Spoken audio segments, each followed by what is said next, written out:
Joseph గారు మాట్లాడండి. So ఏంటి డూప్ అనేది పీటర్ గారు ఇప్పుడు డూప్ అని మాట్లాడినా అంటే ఇండైరెక్ట్ గా ఏమంటారు బనీ అని డిఫరెన్స్ కనబడుతుంది అనుమానం. మీరు క్లారిటీ ఇచ్చాక మేము ఆగిపోతాం. క్లారిటీ కాదు, క్లారిటీ ఇచ్చారు. అది బ్లాక్ బనీ అని చెప్పండి అయిపోయి క్లారిటీ. మనం ఇప్పుడు అంత పెద్ద రిస్క్ ఎవరు తీసుకోరు. సరే రిస్క్ తీసుకోరండి. సినిమాల్లో రిస్క్ తీసుకునే వాళ్ళు ఉన్నారు. పేమెంట్ వేరే ఉండదు. ఏమంటే స్టంట్ మాస్టర్స్ అంటే స్టంట్ మాస్టర్ లేరా? కరెక్టే. మాట్లాడి ఏం చెప్పాలనుకుంటున్నారు. ఇంత పెద్ద రిస్క్ ఎవరు తీసుకోరు. లారీ కింద పడడం అంటే వాడు కొంచెం వాళ్ళు లారీ కింద పడలేదండి, లారీ టైర్ వెళ్ళిపోయిందో పడ్డాడు. చూడండి క్లియర్ గా మీరు. ఫ్రాక్షన్ ఆఫ్ సెకండ్స్ అది కూడా స్లో డౌన్ అయిందో. ఒకవేళ పైసలు ఇస్తే చేసేటోళ్ళు ఎంతో మంది ఉన్నారు. We cannot judge it. పైసలు ఇస్తే చేసేటోళ్ళు ఎంతో మంది ఉన్నారు. బాంబులు పెట్టుకొని కూడా వెళ్ళిపోయిన రోజులు ఉన్నాయి పైసలు ఇస్తే. కానీ అదే టైంలో 400cc కెమెరాస్ పాకిస్తాన్ నుంచి తాజ్ మహల్ లో ఒకటి దూరాడు గన్ను పట్టుకొని. ఒక నిమిషం మాట్లాడండి, చెప్పండి. 400cc కెమెరాస్ మళ్ళీ ఆయన ఓకే. మీరు మార్నింగ్ ఒకటి, అందుకే నేను అనుమానాలు అంటా మాట్లాడు బ్రదర్. మార్నింగ్ మీరు ఒక మంచి లీడ్ ఇచ్చారు. ఏంటిది? కార్ ఫాలో అవుతుందని చెప్పి, వైట్ కార్. మీరు ఒక 3 times అది చూశారండి. ఎక్సలెంట్. ఎందుకంటే మీరు ఏదైతే చెప్పారో అది ఎక్సలెంట్. కానీ డూప్ అనేది నేను అన్నాను సార్. ఇప్పుడు సరే మీకోసం డూప్ అన్నాను. డూప్ అన్నాను. ఇప్పుడు ఏదో మనకి డిఫరెన్స్ ఇది ఎక్కడ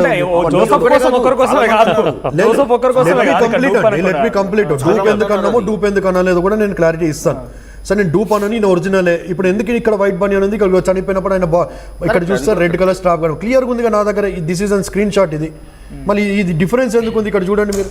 వాడు పడ్డప్పుడేమో ఇక్కడ వైట్ కలర్ బనేనా ఫోటో క్రియేట్ చేసింది అది లేదు. ఇది స్క్రీన్ షాట్ తీసింది, అలాగే మీడియాలోకి తీసింది. ప్లే చేయండి కనబడుతుంది. వాడు పడ్డప్పుడు ఈ వైట్ కలర్ బనియన్ కనబడుతుంది, అక్కడేమో బ్లూ కలర్ బనియన్ కనబడుతుంది. అంటే బనియన్ తాగుడు బట్టి పడుడు బట్టి చూడండి మీరు. బైక్ కూడా మాట్లాడాల్సిన అవసరం ఉంది. ఫస్ట్ అయితే ఒకటి కంప్లీట్ కాకుండా నెక్స్ట్ దానికి వెళ్తే మళ్ళీ నెక్స్ట్ దానికి వెళ్తే క్లారిటీ లేదు. అనుమానాలు ఉన్నాయి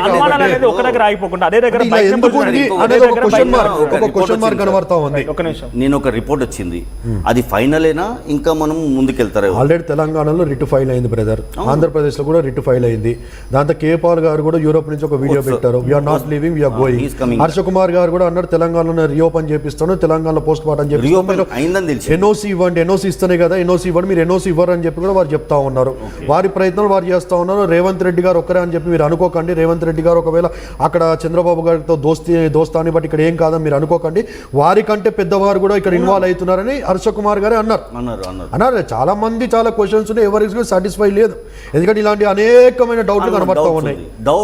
డౌట్లు మీకు తెలుస్తూ మీరు చెప్పండి, మేమే సైలెంట్ అయిపోతాం. ఓకే ఇక్కడ ఒక డౌట్ క్లియర్ అయిపోయింది అనుకుంటాం. బ్రదర్ అన్నట్టు బైక్ కోసం మాట్లాడితే బైక్ దగ్గర చూస్తూ ఉంటే ఆ బైక్ మనం చూస్తూ ఉంటే అక్కడ ఒక ఫోన్ హోల్డర్ కనబడతా ఉంది. ఇప్పుడు ఆయన చనిపోయిన దగ్గర ఏమో ఫోన్ హోల్డర్ లేదు.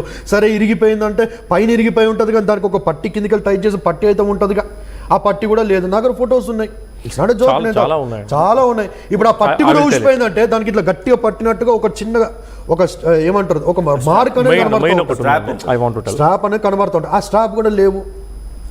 There are lot of things. పోలీసులు మీరు అంటున్నట్టుగా 400cc కెమెరాలు మాట్లాడన్నారు. అక్కడ మొదటి నుంచి కూడా అందరు చెప్తున్న మాట అది ప్రవీణే కాదన్నారు. ఫ్యామిలీ నుంచి కూడా బెటర్గా కన్ఫెషన్ స్టేట్మెంట్ తీసుకునే ఉంటారు, అది ప్రవీణ కాదని కన్ఫర్మ్ చేసి ఉంటారు. ఫ్యామిలీ ఎక్కడ బయటికి లాగొద్దని సోకాల్ మీలాంటి క్రైస్తవులు కానివ్వండి, సేమ్ టైం సోకాల్ అందరూ కూడా సమాజం అనుకుంటుంది వాళ్ళు ఆల్రెడీ విక్టిమ్స్గా ఉన్నారు, వాళ్ళు బయటికి లాగొద్దని చెప్పి చాలా క్లియర్గా తనకు వీడియో విడుదల చేసింది. నాకు గవర్నమెంట్ ఇన్వెస్టిగేషన్ మీద ఫుల్ ప్లెజ్డ్గా నమ్మకం ఉందని చెప్పింది. సో కొంత అనుమానాలు వ్యక్తం చేసేవారు. మీ అనుమానాలు ఎందుకు సహేతుకమైన ఆధారాలు ఉన్నప్పుడు నాకు సంప్రదించండి పోలీసులు చెప్పినప్పుడు కానీ మీకు అనుమానప్పుడు కానీ ప్రవీణ్ పగడాల అనే వ్యక్తి ఆయన కుటుంబానికి సంబంధించిన వ్యక్తియో ఆయన సమాజానికి సంబంధించిన వ్యక్తి. సమాజం కోసమైన రెస్పాన్సిబిలిటీ తీసుకుని క్రైస్తవం కోసమైన పోరాటం చేసినప్పుడు క్రైస్తవులుగా మేము హక్కున చేసుకున్నప్పుడు మా బాధ్యత కాదా అంటాను. మా గొంతుకైనా మాట్లాడినప్పుడు మా బాధ్యత కాదా ఆయన? ఒకవేళ ఆయన ఇంటికి పరిమితం అయి ఉంటే మేమందరం ఇన్వాల్వ్ అయ్యాం కాం. ఎన్నో కేసులు జరుగుతా ఉన్నాయి, ఎవరైనా గొంతెట్టి మాట్లాడుతూ ఉన్నారు. మీరు ప్రత్యక్షంగా చూసారంటే నేను చూడలేదు, మాట్లాడాను అన్నారు. మీరు చూసారు ప్రత్యక్షంగా? లేదండి. ఫస్ట్ నుంచి ఆయన ఫేక్ అని అన్న సందర్భంలో వారి కుటుంబం ఒకసారి అక్కడ ప్రవీణ్ కనిపించేది చెప్పింది కదా మన కాదని చెప్పి మీరు ఎందుకు దాన్ని స్టేట్మెంట్ సీరియస్ గా తీసుకుంటారు? సిస్టర్ చెప్పింది కదా, వాళ్ళ సొంత సిస్టర్, ముగ్గురు కదా అండి వాళ్ళు. అమెరికా నుంచి ఒక బ్రదర్, దాంతో ఒక చెల్లి, దాంతో ఆయన ముగ్గురు కదా. సిస్టరే చెప్పింది కదా. మా అన్ననే కాదు పక్కనే ఉండేటోళ్ళు కొంతమంది వెన్నుపోటు పొడిచారని ఆ వర్డ్ యూజ్ చేసింది. ఆ పేరు చెప్పాలి, మృగాలు అని చెప్పి అన్నది, మృగాలు చంపేశారు కదా అని చెప్పి ఆమె మీడియాలో మాట్లాడింది. యాక్సిడెంట్ అయిన తీరుని బట్టి వాళ్ళ ఫ్యామిలీ మెంబర్స్ కాదు మీరైనా ఎవరైనా అదే చెప్తారండి. ఇక్కడ పాయింట్ ఏంటంటే జెసికా పగడాల్ గారు ఫర్గ్యూ అన్నారు కదా, మరి మీరెందుకు అంత కన్సర్న్ తీసుకుంటున్నారు అని అంటే as a human being, as a Indian citizen ఎవరైనా అందులో ఇన్వాల్వ్ అవ్వచ్చు. అది మన రాజ్యాంగం ఇచ్చిన హక్కు. ఉట్టి ఐజీ గారు చెప్పారు అని మేము సైలెంట్ కావడం కాదు. Every one of government service వాళ్ళు దే ఆర్ ఆన్సరబుల్ టు ఆ క్వశ్చన్స్. ఫస్ట్ ఇంకో క్వశ్చన్ ఏంటంటే అక్కడ యాక్సిడెంట్ అయింది బుల్లెట్ మీద అండి. మామూలు లూనా మీద సైకిల్ మీద పడితే గాయాలు అవుతాయి. అలా ఆల్రెడీ 2 సార్లు యాక్సిడెంట్స్ అయ్యాయి బుల్లెట్ మీద. మోర్ దెన్ 200 kgs అప్రాక్సిమేట్లీ అంత వెయిట్ ఉన్న బైక్ మీద స్క్రాచెస్ అవుతాయి, బొక్కలు తిరుగుతాయి, లేదంటే కష్టం అవుతుంది. లాస్ట్ పాయింట్లో ఆల్కహాల్ తీసుకునే పాయింట్లో అది ఏ ఊరు, అది ఊరు ఏలూరులో తీసుకునేటప్పుడు అంత ఆరోగ్యంగా ఉన్నాడే, చేతులు మూమెంట్స్ ఉన్నాయి, చేస్తున్నాడు. బుల్లెట్ మీద యాక్సిడెంట్ అయిన వాళ్ళు, 2 సార్లు యాక్సిడెంట్ అయిన వాళ్ళు అంత మంచిగా తీస్తారంటే just questions to the government. అంటే ఇక్కడ మనం డిబేట్ చేసి మీరు కరెక్ట్ మీరు రాంగ్ అని కాదు. ఇక్కడ మాకున్న డౌట్స్ మీ ఆర్టీవీ వేదిక క్లియర్ గా చూడండి, వైట్ కలర్ బనియన్ అంత పడిన వ్యక్తి మళ్ళీ ఏలూరులో రాత్రి ఎన్ని గంటలకు అయింది అది? టానిక్ వైన్స్ లో ఆల్రెడీ దానికంటే ముందు ఒక యాక్సిడెంట్ అయింది. సింపుల్ కామన్ సెన్స్ అండి. నేను ఒక హ్యూమన్ బీయింగ్ ఆలోచిస్తున్నాను. ఇదే విషయంలో ఆరోగ్యవంతులైన బుల్లెట్ టోల్ ప్లాజా దగ్గర ఉన్నటువంటి ఎమర్జెన్సీగా ట్రీట్ చేసే అంబులెన్స్ వాళ్ళు కూడా ఏమన్నారు, ఆల్రెడీ గాయమైందని చెప్పారు, డన్ అని చెప్పి వెళ్ళిపోయారు. దీన్ని మనం అందరం సింపుల్ గా ఆలోచిద్దాం. మనం బుల్లెట్ యాక్సిడెంట్, ఇది లూనా యాక్సిడెంట్ కూడా కాదు, సైకిల్ మీద పడితే యాక్సిడెంట్ దెబ్బలు తగులుతాయి. అంత పెద్ద బైక్ మీద యాక్సిడెంట్ అయినప్పుడు చాలా హెవీ ఇంజురీస్ అవుతాయి. సరే మైనర్ ఇంజురీస్ అయినా ఆల్రెడీ అక్కడ విజయవాడలో ఎక్కడో డిహైడ్రేషన్ కి గురయ్యారు. అతను ఏ రకమైన ఆల్కహాల్ తాగలేదు అని చెప్పారు ఎస్ఐ గారు.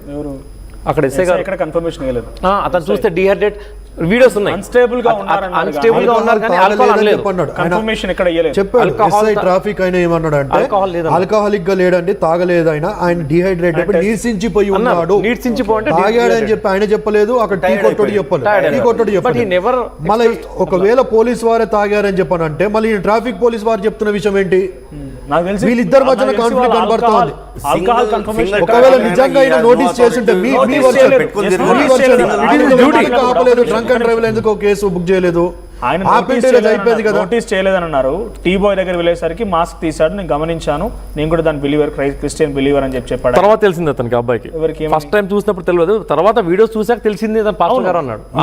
ఏలూరులో ఎక్కడ కూడా షెడ్ చినిగట్లేదు. 3 సార్లు పడితే 3 సార్లు షెడ్ చినిగి కదా బ్రదర్, ఇక్కడైనా చినిగిపోయి ఉండాలిగా, ఇక్కడైనా దెబ్బలు తగిలి ఉండాలిగా, ప్యాంటు చినిగిపోయి ఉండాలిగా, ఎక్కడ కూడా షెడ్ చినిగినట్టు లేదు. ఆయన పగడబందిగా ఆయన సీసీటీవీ చూస్తుంటే చక్కగా వస్తున్నాడు, చక్కగా వెళ్తా ఉన్నాడు.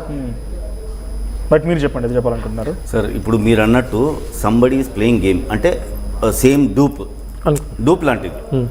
ఇప్పుడు అంత కాషియస్ తీసుకునే మనిషి అతను ఏం చేస్తాడు, అతను వెనుక ఇది కూడా రుజువులు కూడా పెట్టుకుంటాడు. ఎలాంటిది? ఐ విట్నెస్ లాంటిది. ఒక ఐ విట్నెస్ లేదు అక్కడ, ఎక్కడ పడ్డా కానీ సింగిల్గానే పడుతున్నాడు. సీసీటీవీ ఉందిగా, సీసీటీవీ విజిబిలిటీ లేదు సార్ అక్కడ. మెయిన్ ప్రాబ్లం సీసీటీవీ దగ్గర పడిపోయారు కదా చాలా దగ్గర. కాదు, మీరు అంటున్నట్టు ఒక నిమిషం నేను అడుగుతున్నాను. Praveen Pagadala is not a normal man. మీరు అంటున్నారు కదా, యావత్ క్రిస్టియానిటీ మొత్తాన్ని ఉద్దేశించి మాట్లాడిన వ్యక్తి, ఎక్కడ వెళ్ళినా బౌన్సర్లను తీసుకొని వెళ్ళే వ్యక్తి, ఆయన అనుకుంటే కార్లు కాదు ఫ్లైట్లు కూడా అంతటి స్థాయిలో ఎప్పుడు తీసుకొని పోలేదు. చాలా మంది చెప్తున్న వాటిలో మనం ఎప్పుడు చూడలేదు. పాస్టర్ ప్రవీణ్ అనే వ్యక్తి మరణించేంత వరకు కూడా అంత ఫెమిలియర్ కాదు ఆయన. సో చాలా మంది చెప్పేవారు ఆయనకి అంత పాపులారిటీ ఉన్న వ్యక్తి అంటున్నారు. సో ఇన్నిసార్లు యాక్సిడెంట్ అయినా ఏ ఒక్కసారైనా ఆయన లాస్ట్ కాల్ డేటా పోలీసులు తీసినప్పుడు ఇలా జరిగిందని ఫ్యామిలీకి కానీ చెప్పలేరు, తన ఫ్రెండ్స్కి కానీ చెప్పలేదు. నిజంగా థ్రెటనింగే ఉంది, ఏదైనా జరిగింది అనుకున్నప్పుడు చెప్పాల్సింది కదా. మీరు ఫస్ట్లీ అసలైన ప్రవీణే కాదని అంటున్నారు, ఒకవేళ ప్రవీణ్ అయినా దెబ్బలేం తగలేదు అంటున్నారు. మరి ఇన్నిసార్లు జరిగినా కూడా ఒక్కసారి ఫ్యామిలీకి అప్రోచ్ చేయడమో లేకపోతే ఎవరికైనా ఇంటిమేషన్ ఇవ్వడమో ఏది జరగలేదు. ఇంక్లూడింగ్ ఎవరో చెప్తే అక్కడ ఎమర్జెన్సీగా ట్రీట్ చేసేటువంటి అంబులెన్స్ వాళ్ళు వచ్చారు కానీ ఆయన కూడా ఎవరికి కాల్ చేయలేదు. ఏమంటానంటే ఇప్పుడు ఆ డూప్ అని చెప్పి చాలా మంది అంటా ఉన్నారు కదా. చాలా మీరేమంటున్నారు? మీరు నమ్ముతారు? ఫస్ట్ డూప్ ఎవరు? నేను కూడా అదే నమ్ముతాను, డూప్ అంటున్నారు. డూప్ అని చెప్పి నమ్ముతాను. ఎందుకనంటే ఈ వీడియోలు ఎప్పుడు వచ్చినాయని మనకి ఇంపార్టెంట్, అదే ఆలోచన చేయాలి. ఇది మనకి 24th 25th వచ్చింది కాదు, ఇది సండే రోజు. If I'm not wrong Sunday 31st అనుకుంటా, March Sunday evening I'm very సరే వీడియో ఎప్పుడు వచ్చింది పక్కన పెట్టండి. మీరు ఇక్కడ డూప్ అని నమ్ముతున్నారా? మీరు డూప్ అని నమ్ముతున్నారా? నేను చెప్పేది వినండి మీరు అడిగిన ఒకసారి. క్వశ్చన్ కి నన్ను మీరు కంప్లీట్ డూప్ అని చేయకపోతే మిస్ నమ్ముతున్నారా? అయిపోద్ది మీరు పాయింట్. డూప్ అని నమ్ముతున్నారా? డేట్స్ కన్ఫర్మ్ డేట్ కంప్లీట్ చేయండి, ప్రజలకు కూడా అర్థం కావాలి, మన కన్ఫ్యూజన్ వెళ్తే క్లారిటీ రాదు. first నేను మీరు అందుకే డూప్ అని అంటా నమ్ముతున్నారా? ఈ Strong గా టానిక్ చెప్పండి. వైన్స్ ది ఈయన పడిన వీడియోలు ఎప్పుడు వచ్చాయంటే 31st if I'm not wrong 31st Sunday రోజు వచ్చినాయి. అంటే 6 days 7 days మధ్య గ్యాప్ లో నేను అనుకుంటున్నట్టుగా మధ్య గ్యాప్ లో ఎప్పుడో ఇది జరిగిన ఇన్సిడెంట్స్ డూపుని పెట్టి, ఎందుకంటే ఇన్ని రోజులు జరుగుతున్నాయి తెగట్లేదు, మేము ఇరుక్కునేటట్టు ఉన్నామని చెప్పి అని చర్చ జరుగుతుంది. మీరు సో అంటున్నట్టుగా- కొంతమంది ఇది సీసీటీవీలో కొద్దిగా లేదు, ఎందుకంటే మన నాగా చాలా స్క్రీన్ షాట్స్ ఉన్నాయి, నిన్న ప్రెస్ మీట్ స్క్రీన్ షాట్స్ ఉన్నాయి. ఒక దగ్గర మీరు సీసీటీవీలు చూస్తూ ఉంటే వైట్ కలర్ కనబడుతుంది, ఇంకో సీసీటీవీ టైమింగ్ చూస్తే వైట్ బ్లాక్ కనబడుతుంది. ఇలాగే కలర్స్ ఉంటాయా సీసీటీవీ అనేది ఒక డౌట్. ప్రాబ్లం అది కూడా ఆన్సరబుల్, ఎందుకంటే ఏ అని అడిగితే మీరు గూగుల్లో నేను కూడా కొట్టాను, ఇఫ్ యూ ఆస్క్ ద ఏ ఇప్పుడు టెక్నాలజీ పరిపోయి you can edit, you can play with the CCTV timings and timings అదే ఇంకో చెప్తాను. కంపెనీ కెమెరాస్ బట్టి కూడా ఉంటుంది